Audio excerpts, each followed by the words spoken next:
जैव प्रक्रम, जैव का मतलब होता है जीवन जिसमें प्राण हो। प्रक्रम का एक अर्थ होता है क्रम तरीका, क्रम का सही सीक्वेंस होना, क्रम व क्रम को प्रक्रम कहते हैं। जो जैव प्रक्रम किसे कहते हैं? वह सभी प्रक्रम जो संयुक्त रूप से जीवों का अनुरक्षण करे, जीवन को की क्या रक्षा करे, वैसे प्रक्रम को हम कहते हैं जैव प्रक्रम। जैव प्रक्रम का भी प्रकार होता है। प्रक्रम का याद रखना, एक प्रकार का सीक्वेंस होना, सही तरीके से पहले पोषण होना, फिर श्वसन होना, फिर वहन होना और उत्सर्जन होना। जैव प्रक्रम किन किन से, जैव प्रक्रम का जो प्रकार होता है वो कौन कौन से प्रकार होते हैं ये जानना है। तो सबसे पहला पोषण होता है, फिर क्या होता है? श्वसन होता है, फिर होता है वहन होता है, फिर उत्सर्जन होता है। हमारे शरीर के लिए पोषण बहुत जरूरी है, पोषण के बाद ही श्वसन जरूरी है। श्वसन के बाद हमारे शरीर में जो भोजन चला गया उसका परिवहन होना, वहन होना, उसका एनर्जी का वहन होना जरूरी है। जो अपशिष्ट पदार्थ बच गए उसका उत्सर्जन होना भी जरूरी है। ये सारी प्रक्रियाओं को क्या कहते हैं? जैव प्रक्रम कहते हैं। जैव प्रक्रम किसे कहते हैं? वे सारी प्रक्रियाएं जिसमें जीव का अनुरक्षण होता है उसे हम जैव प्रक्रम कहते हैं। पोषण क्या है? तो पोषण किसे कहते हैं? पोषण जो भोजन को ग्रहण करे, भोजन को पचाए, अवशोषण करे और शरीर द्वारा अनुरक्षण किया जाए और इसका उपयोग किया जाए, उसे हम क्या कहते हैं? पोषण कहते हैं। भोजन का ग्रहण करना, पचे भोजन का अवशोषण एवं शरीर के द्वारा अनुरक्षण के लिए उसका उपयोग पोषण कहलाता है। पोषण के आधार पर जीवों को दो समूहों में बांटा गया। एक स्वपोषी पोषण करने वाले जीव होते हैं, एक विषमपोषी पोषण करने वाले जीव होते हैं। जो भोजन अपना स्वयं बनाते हैं, स्वयं कर लेते हैं, उसे स्वपोषी पोषण कहते हैं। जो किसी दूसरे पर निर्भर नहीं करता है उसे स्वपोषी कहते हैं। जो भोजन के लिए, पोषण के लिए दूसरे जीवों पर निर्भर करता है उसे हम विषमपोषी जीव वो कहते हैं। जैसे के लिए विषमपोषी में मानव, अन्य जीव आ जाते हैं। स्वपोषी के उदाहरण पूछे कि स्वपोषी कौन सा ऐसा जीव जो स्वपोषी करते हैं, तो पेड़ पौधे, जितने भी हरे पेड़ पौधे हैं वो अपने आप में स्वयं स्वपोषी माने जाते हैं और स्वपोषी पोषण करते हैं। स्वपोषी पोषण पेड़ पौधों में होता है। स्वपोषी पोषण के लिए क्या आवश्यक है? तो स्वपोषी करने के लिए उसके लिए प्रकाश संश्लेषण की आवश्यकता है। हरे पौधे जो है अपना भोजन के लिए प्रकाश संश्लेषण की प्रक्रिया करता है। प्रकाश संश्लेषण की प्रक्रिया जो है सूर्य की प्रकाश की उपस्थिति में, क्लोरोफिल की उपस्थिति में, जल और कार्बन डाइऑक्साइड की उपस्थिति में वो प्रकाश संश्लेषण की प्रक्रिया करता है। पूछेगा प्रकाश संश्लेषण किसे कहते हैं? सूर्य की प्रकाश की उपस्थिति में भोजन बनाना, पेड़ पौधों को भोजन बनाना प्रकाश संश्लेषण कहलाता है। प्रकाश संश्लेषण में कौन कौन से घटक भाग लेते हैं? तो कार्बन डाइऑक्साइड भाग लेते हैं, जल भाग लेते हैं, क्लोरोफिल भाग लेते हैं, सूर्य का प्रकाश भाग लेता है। तो क्या उत्पाद बनता है प्रकाश संश्लेषण में? क्या चीज का उत्पाद होता है? तो ग्लूकोज का उत्पाद होता है और ऑक्सीजन का उत्पाद होता है और जल का उत्पाद होता है। ये सारे का उत्पाद होता है, यानी अर्थात बनता है, प्राप्त होता है। प्रकाश संश्लेषण के रूप में जो भाग लेने वाले कच्ची सामग्री के रूप में क्या है? सूर्य का प्रकाश, क्लोरोफिल, कार्बन डाइऑक्साइड और जल, ये होते हैं। जलों को क्या करते हैं? जलों को अवशोषण करते हैं, कार्बन डाइऑक्साइड को वायुमंडल से ये प्राप्त करते हैं। क्लोरोफिल पौधों में पाई जाने वाली एक कोशिका होती है। सूर्य की प्रकाश सूर्य से प्राप्त किया जाता है। प्रकाश संश्लेषण के दौरान निम्नलिखित की घटनाएं होती है। क्लोरोफिल द्वारा प्रकाश ऊर्जा को अवशोषित करता है। क्लोरोफिल में ही नेचर है, गुण है, वो क्या करता है? प्रकाश को, सूर्य की प्रकाश को अवशोषित करता है। सूर्य की प्रकाश को प्रकाश संश्लेषण में कौन अवशोषित करता है? तो क्लोरोफिल अवशोषित करता है। प्रकाश ऊर्जा किस में बदलता है? तो प्रकाश ऊर्जा को रासायनिक ऊर्जा में रूपांतरित किया जाता है। जल के अणुओं जो होते हैं वो क्या होते हैं? तो जल के अणुओं के साथ प्रकाश संश्लेषण की प्रक्रिया में अपघटन होता है। हाइड्रोजन तथा ऑक्सीजन में क्या होता है? अपघटन होता है। कार्बन डाइऑक्साइड जो होते हैं ये जो है किस प्रक्रिया के द्वारा प्राप्त होते हैं? तो अपचयन प्रक्रिया के द्वारा प्राप्त होते हैं। कौन सी प्रक्रिया? अपचयन, जिसमें कार्बन डाइऑक्साइड जो होते हैं कार्बोहाइड्रेट के रूप में बदल जाते हैं।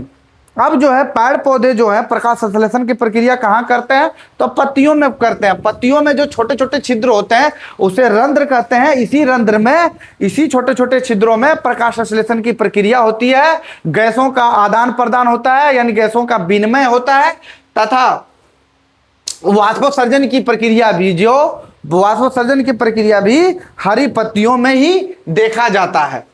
पत्तियों के सतह पर जो सूक्ष्म छिद्र होते हैं उसे रंध्र कहते हैं। उसे क्या कहते हैं, रंध्र कहते हैं। रंध्र का प्रमुख कार्य है प्रकाश संश्लेषण में गैसों का अधिकांश आदान प्रदान करना। इन्हीं छिद्रों से गैसों का आदान प्रदान होता है। वाष्पोत्सर्जन की प्रक्रिया यानी वैसी प्रक्रिया जिसमें जल को क्या किया जाता है, छोड़ा जाता है, वायुमंडल में छोड़ा जाता है, उसे हम वाष्पोत्सर्जन की प्रक्रिया कहते हैं। तो इसी रंध्रों द्वारा वाष्पोत्सर्जन की प्रक्रिया होती है। रंध्रों में सहायक कोशिका होती है, अधिचर्म कोशिका होती है और द्वार कोशिका होती है, और इसी रंध्र में छिद्र होते हैं जिससे गैसों का आदान प्रदान होता है, गैसों का विनिमय होता है और गैसों का वाष्पोत्सर्जन होता है। पूछेगा पत्तियों में क्या होता है, तो पत्तियों में वाष्पोत्सर्जन की क्रिया, पत्तियों में गैसों का आदान प्रदान होना, इसी पत्तियों में स्टोमाटा का होना होता है। फिर पूछेगा एक पोषण होता है विषम पोषी पोषण। विषम पोषी 3 प्रकार के होते हैं, एक प्राणी संपोषण, मृतजीवी पोषण और परजीवी पोषण। प्राणी पोषण में जो होता है भोजन को ग्रहण कर पेट में ले जाकर यानी अंदर ले जाकर पाचन करता है, उसे प्राणी संपोषण कहते हैं। जिसका उदाहरण होता है अमीबा। अमीबा भी अपना भोजन को ग्रहण कर लेते हैं, अपने पेट में इकट्ठा करते हैं और अपने अंदर जो है भोजन को पाचन करते हैं, पेट में नहीं, अपने अंदर पाचन करता है अमीबा। इसीलिए अमीबा एक प्रकार का प्राणी संपोषी जीव है। मनुष्य भी प्राणी संपोषी जीव कहलाता है क्योंकि वो भोजन को अपने अंदर पचाता है। मृतजीवी पोषण वैसा पोषण जो मृतों के सड़े गले से अपना पोषण करता हो। मृतजीवी जो मृतजीवी के रूप में मरे हैं, सड़े गले से अपना भोजन प्राप्त करता हो, अपना पोषण प्राप्त करता हो, उसे मृतजीवी कहते हैं। जैसे फफूंदी, कवक। फफूंदी और कवक में किस प्रकार का पोषण होता है, तो मृतजीवी पोषण होता है। परजीवी पोषण वैसा पोषण जो किसी दूसरे पौधे पर रहकर या दूसरे जीव की सहायता से अपना भोजन प्राप्त करता है, उसे परजीवी पोषण कहते हैं। अमरबेल का पौधा काफी गुणकारी पौधा होता है। आयुर्वेदिक की दृष्टि से अच्छी भूमिका उसको आयुर्वेदी में उसका दिया गया है। उसके अनेक प्रकार की दवाइयां बनाई जाती है। अमरबेल का पौधा जो किसी पेड़ पौधे पर रखकर पतली पतली यानी तार की तरह भांति पीला पीला कलर इसका पीला होता है, बीच कर वो अपने आप में क्या कहता है, किसी पौधे के ऊपर ही अपना भोजन को प्राप्त करता है। अमर का बेल का पौधा, जू और फीता कृमि, ये सब जो होते हैं ये एक प्रकार के परजीवी पोषण है। अमीबा के बारे में जानेंगे। अमीबा एक कोशिकीय जीव है। अमीबा प्राणी संपोषी जीव है। अमीबा कूटपाद की सहायता से अपना भोजन को ग्रहण करता है। और अमीबा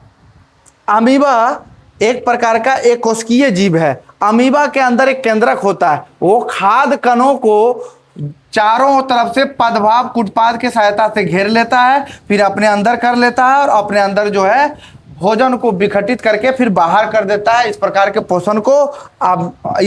पोषण को हम कहते हैं अंतर्ग्रहण यानी प्राणी संपोषण कहते हैं। पैरामीशियम भी एक कोशिकीय जीव है जो पश्चाव के सहायता से ढके रहते हैं, भोजन को विशिष्ट स्थान से ग्रहण करते हैं। ये भी कौन, पैरामीशियम। इसका आकार चप्पल की भांति होता है। पूछेगा अमीबा का आकार निश्चित नहीं होता है, अनिश्चित होता है। मनुष्यों में पोषण, मनुष्यों में पहले भोजन का क्या होता है, अंतर्ग्रहण होता है, फिर पाचन होता है, फिर अवशोषण होता है, फिर स्वांगीकरण होता है, भाई वही क्षेपण होता है। भोजन को पहले ग्रहण करते हैं, फिर अंदर में पचाते हैं, फिर उसका अवशोषण करते हैं, फिर स्वांगीकरण का अंतर्धात होता है, फिर फैला देते हैं, फिर वही क्षेपण मतलब अवशिष्ट पदार्थों को बाहर कर देते हैं।